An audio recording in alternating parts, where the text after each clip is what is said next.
saudara-saudara Raja Bajak Laut Channel ya. Jadi kita kali ini akan sedikit berdiskusi ya.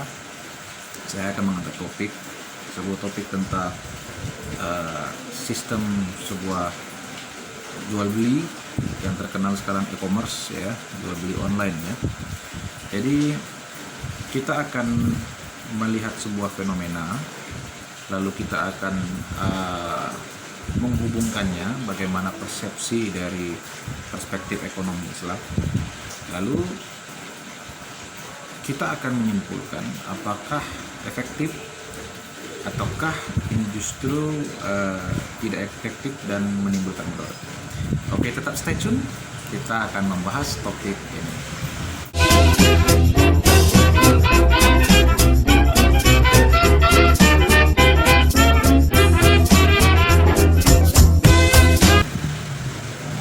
Oke, kawan-kawan semua. Jadi sering kita mendengar ya, permasalahan-permasalahan di dalam jual beli online ini ya, perdagangan secara online ini, yaitu banyaknya hal-hal yang negatif yang kita dengar begitu ya. Contohnya satu ya, sering kita mendengar bahwa barang yang dijual secara online ternyata saat sampai ke konsumen tidak sesuai dengan apa yang dipesan gitu ya. Misalnya kita membuka Shopee lah ya, lalu kita lihat barangnya, kita lihat fotonya, videonya, dan kita suka, kita berminat, lalu kita membeli dan memesan. Namun setelah sampai di rumah ternyata jauh dari ekspektasi kita, bahkan sama sekali bukan itu barangnya. Bahkan misalnya kalau Anda memesan handphone, ternyata yang sampai adalah casing gitu ya. Nah, ini menjadi dilema dan polemik sebenarnya. Dari kasus lain kita bisa melihat ya, maraknya terjadi kriminalitas dalam sistem jual beli online ya. Misalnya yang sering kita dengar dengan COD ya, kalau orang kita menyebutnya itu kopi darat, jadi kita ketemu tengah lah gitu ya. Ternyata niat dari seorang penjual ini ternyata tidak baik, lalu merugikan dari pihak konsumen. Bahkan banyak yang kita dengar dan kita lihat di berita itu sampai menghilangkan nyawa konsumen tersebut karena menjadi modus ya, motif kejahatan. Lalu kawan-kawanku semua, bagaimana menyikapi ini dan bagaimana perspektif kita sebagai seorang Muslim dalam menyikapinya? Yang pertama ya, sebenarnya di dalam dunia Islam ya, sistem jual beli itu harus, poin A, jelas barangnya ya. Jadi barang itu harus jelas mana yang mau kita beli, berbentuknya bagaimana, warnanya apa, dan seluruh spesifikasinya harus sesuai ya dengan barang yang kita akan beli atau kita terima gitu. Jadi barangnya harus jelas di depan mata. Poin B ya, tempat transaksi harus jelas ya. Jadi tempat transaksi harus jelas, bukan hanya sekedar produknya ya, tapi tempat transaksi di mana Anda bertransaksi harus jelas. Contohnya seseorang yang bertransaksi jual beli di pasar, jadi pasar itu jelas tempatnya begitu ya. Nah, poin C, si pembeli dan si penjual harus melakukan hubungan komunikasi face to face, bertemu secara realita gitu ya. Jadi bukan bertemu di tempat yang jauh atau tidak bertemu tapi bisa buat kesepakatan jual beli. Nah, ini sebenarnya secara Islam itu tidak disarankan, bahkan mungkin tidak diperbolehkan sebenarnya, karena idealnya jual beli dalam Islam itu seperti itu ya. Nah, nomor 2 ya, jika barang yang kita mau beli tidak kita inginkan karena mungkin barangnya rusak, ada lecet dan segala macam, itu bisa kita batalkan langsung di tempat. Nah, ini akan menjadi permasalahan bila kita melakukan jual beli secara online, ya, jual beli secara online. Jadi jika terjadi apa-apa pada barang tersebut, maka itu akan menjadi masalah atau urusan si pembeli atau konsumen dalam hal ini, ya. Dan ini menghilangkan tanggung jawab dari seorang pembeli, ya. Sebelum barang itu sampai ke konsumen, maka barang yang dijual ini harus menjadi tanggung jawab oleh si penjual, begitu, ya. Jadi itu dasarnya. Nah, dari dua faktor tadi, dari dua contoh tadi, maka apakah kita menyimpulkan bahwa jual beli online itu haram dan lebih baik dijauhi atau bagaimana, begitu ya? Nah, sebelum saya mengarah ke sana, boleh nanti teman bantu jawab di bawah di kolom komentar, ya. Baik, saudara-saudaraku. Jadi kita sebagai muslim juga tidak boleh dan tidak apatis ataupun skeptis terhadap perubahan zaman. Mau nggak mau, zaman ini betul-betul memaksa untuk kita bisa terus update dan upgrade, ya. Baik itu dari segi ekonomi, dari segi psikologis, dari segi sosial dan segala macam. Nah, kalau kasusnya seperti ini, maka kita harus mengkaji ulang bagaimanakah baiknya jual beli online secara media sosial ini, via media sosial ini bisa dikombin dengan ekonomi Islam, betul-betul tidak melanggar atau keluar dari aturan yang sudah diperintahkan oleh Allah Subhanahu Wa Taala. Nah, jual online ini bagus, ya. Kenapa? Karena dengan bantuan media sosial dan kecanggihan zaman, kemajuan zaman membantu bagi para pedagang itu semakin luas jangkauannya saat mempromosikan bisnisnya. Nah, tapi harus ada, ya, aturan-aturan atau regulasi yang diatur sehingga melindungi dari kedua belah pihak ini, baik si konsumen ataupun si pembeli.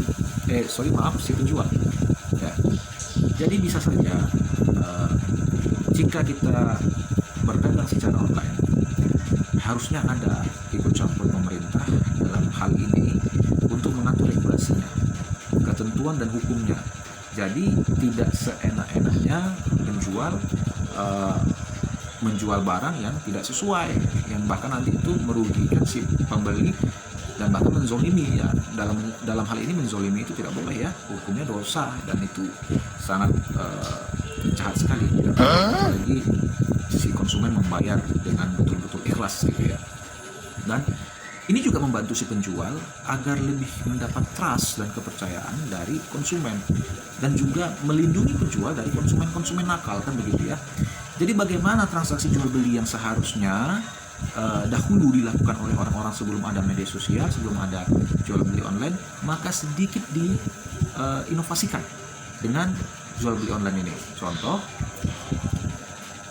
jika jual beli online ini dipakai oleh para pembisnis dan pedagang, itu hanya sebagai fasilitas promosi agar calon-calon konsumen, calon-calon pembeli tadi tidak harus ke pasar hanya untuk melihat mana barang yang mau dibeli, begitu. Jadi mereka bisa melihat menu-menu pilihan dari barang-barang yang ingin dibeli itu dari rumah. Begitu dia ketemu dengan barang yang mereka ingin beli atau barang yang dia suka, dia langsung pergi ke tempatnya, ke tempat jualannya, ke tempat lapaknya, begitu. Dan bagi si pelapak juga harus membuat alamat yang jelas, alamat yang terorganisir oleh, mungkin ada badan pemerintah tersendiri yang bisa memastikan bahwa ini bukan alamat abal-abal, ya, bukan alamat palsu, begitu, ya. Nah, jadi ini akan membantu para konsumen untuk tidak takut, ya, pergi ke tempat. Jadi jual beli online membantu si konsumen untuk melihat, memilah-milah dan memilih barang-barang yang ingin dia beli. Setelah dia ketahui, baru dia pergi ke tempatnya dan membeli barang tersebut, ya.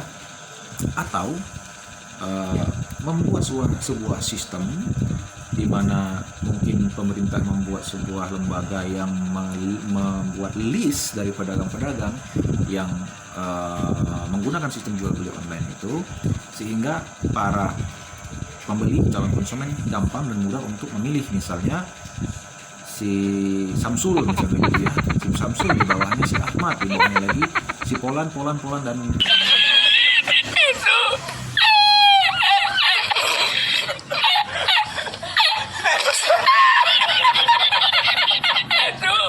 lain sebagainya. Tinggal dia klik, lalu dia lihat, oh barang-barang yang dijual ini begitu, seperti sistemnya GoFood gitu ya, seperti sistemnya GoFood. Nah di situ ada video dan segala macam. Nah mungkin ada sebagian orang yang berhalangan untuk bisa ke tempat, misalnya begitu. Tapi setelah di list begitu ya, setelah di list pedagang-pedagang online tadi bisa dibuat kerjasama dengan ekspedisi begitu ya, dibuat kerjasama dengan ekspedisi dan ekspedisi itu melakukan survei ke tempatnya begitu ya. Jadi benar-benar barang ini yang sesuai gitu, sehingga nanti tidak merugikan konsumen. Nah si pedagang pun bisa membuat video-video yang meyakinkan atau melakukan video call seperti ini misalnya ya, face to face, melakukan video call dan didampingi oleh ekspedisinya. Nah jadi ada semacam konektivitas gitu ya, sehingga para konsumen pun tidak ragu. Walaupun mereka yakin tanpa harus melakukan itu, minimal potensi-potensi yang menimbulkan resiko yang nanti bakal menimbulkan kezaliman itu lebih terhindarkan lah gitu ya, istilahnya lebih potensinya lebih kecil gitu ya. Nah itu mungkin akan menjadi suatu kombinasi yang bagus ya, sehingga terorganisir perdagangan jual beli online ini. Jadi tidak asal modal percaya kun fayakun aja gitu ya, tiba-tiba sampai sini barang tidak sesuai dengan yang diharapkan gitu. Nah itu mungkin bisa jadi catatan ya untuk menghindari resiko-resiko yang sering kita dengar. Lalu jika tadi ada sedikit campur tangan dari pemerintah, bukan intervensi ya, tapi sedikit bantuan atau fasilitas dari pemerintah yang tadi saya bilang tadi, dibuat list pedagang-pedagang online tadi, dan dimediasi dalam hal COD misalnya. Kalau ada orang yang tidak mau menggunakan ekspedisi karena mungkin penambahan biaya, COD. Nah, di mana pemerintah menyediakan tempat COD yang resmi begitu. Jadi menghindari dari kemungkinan terjadinya perbuatan kriminalitas. Nah, karena jual beli online ini memberikan peluang kepada para kriminal, maka mereka tidak ragu-ragu untuk mengambil kesempatan tersebut karena ada peluang tadi. Nah, ini mungkin bisa menjadi catatan ya, agar jual beli ini menjadi sebuah hal yang menyenangkan, jangan hal yang menakutkan. Apalagi di sini yang paling banyak terzolimi adalah konsumen. Ya. Pembeli itu adalah raja. Jadi berilah manfaat bagi setiap para pedagang, itu berilah manfaat kepada konsumen. Jadi barang yang dibeli oleh konsumen ini memberikan rasa kebahagiaan, dan insya Allah dengan rasa bahagia dari konsumen tadi itu akan memberikan rezeki yang berlimpah kepada para pedagang. Nah, banyak yang sering kita lihat di grup-grup, misalnya grup jual beli online, mereka lepas tangan dengan hal ini ya. Terjadi pembunuhan karena ternyata mereka sebelumnya berjanji melakukan COD melalui media grup tadi begitu ya, tapi tidak dimediasi ya, tidak diarahkan sehingga mereka bertemu di tempat yang betul-betul freedom gitu ya, betul-betul tidak masuk dalam pantauan, sehingga peluang-peluang kriminal tadi terjadi. Dan jual beli seperti itu dalam Islam pasti jelas diharamkan ya, karena itu menimbulkan mudarat yang tinggi. Nah, seperti saya bilang tadi, faktor-faktornya ada yang sudah di beberapa menit yang lalu saya katakan, bahwa poin pertama, si penjual dan si pembeli itu harus membeli produk yang jelas ada di depan mata. Yang kedua, tempat jual beli itu harus jelas ya, transaksinya harus jelas, di mana ada barang di situ ada tempatnya juga gitu. Yang ketiga, harus melakukan face to face. Nah, begitu ya. Nah, hanya saja untuk hal ini itu lebih diorientasikan kepada pasar, toko ya. Jadi kalau COD itu lain persepsi lagi ya, karena di situ tidak ada jaminan keselamatan seseorang untuk bertransaksi jual beli yang baik dan benar gitu. Karena bisa saja dari antara kedua belah pihak, antara si pembeli dan si penjual itu berniat untuk melakukan sesuatu yang bersifat kriminalitas ya. Jadi ini mungkin jawaban dari saya. Kalau teman-teman punya jawaban lain mungkin bisa komen di bawah ya. Jadi kesimpulan dari saya bahwa jual beli online itu bagus ya. Perdagangan secara online itu baik asalkan dengan ketentuan-ketentuan tertentu yang tidak menimbulkan mudarat atau mendolimi orang lain gitu ya. Jadi kita sebagai orang Islam itu tidak boleh skeptis terhadap perkembangan zaman. Kita harus menerima, tapi kita harus melakukan inovasi di situ ya. Jadi sekian saja dari saya ya. Jangan lupa ketik like, share, and subscribe video saya jika Anda suka, dan boleh ketik unlike jika Anda tidak suka ya.